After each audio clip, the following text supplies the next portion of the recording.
Bohr's postulates. First Bohr postulate.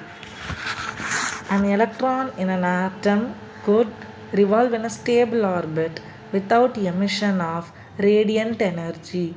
In Rutherford's model, it emits energy, loses energy, undergoes spiral motion, and it falls in nucleus.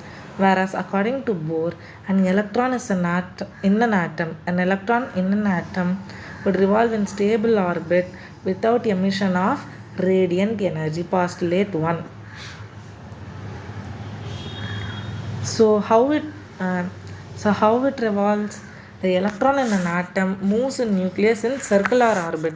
Why? Due to Coulomb's electrostatic force of attraction. So what? The Coulomb force gives necessary centripetal force for electron to undergo circular motion. So in mathematically we can write mv square by r equals kze square by r square. Postulate 2.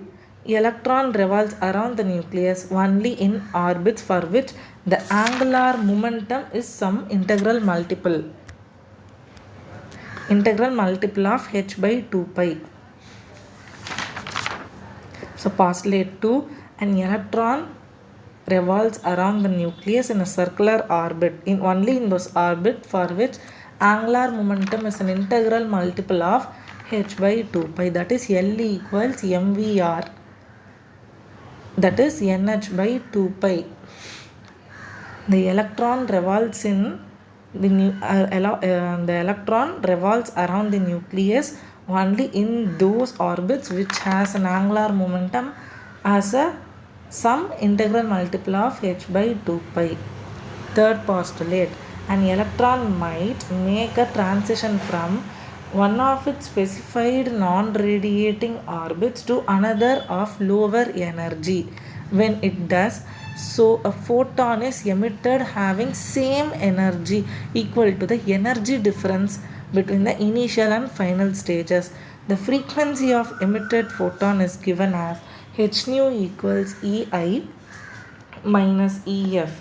Initial minus final equals hc by lambda. Postulate 3. An electron might make a transition from one of its specified non-radiating orbits to another of lower energy. When it does, a photon is emitted having equal energy difference of those initial and final stages. The frequency is given as h nu equals ei minus ef.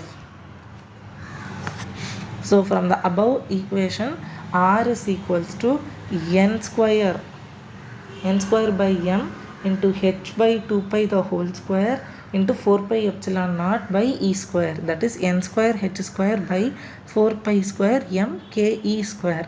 So here r proportional to n square.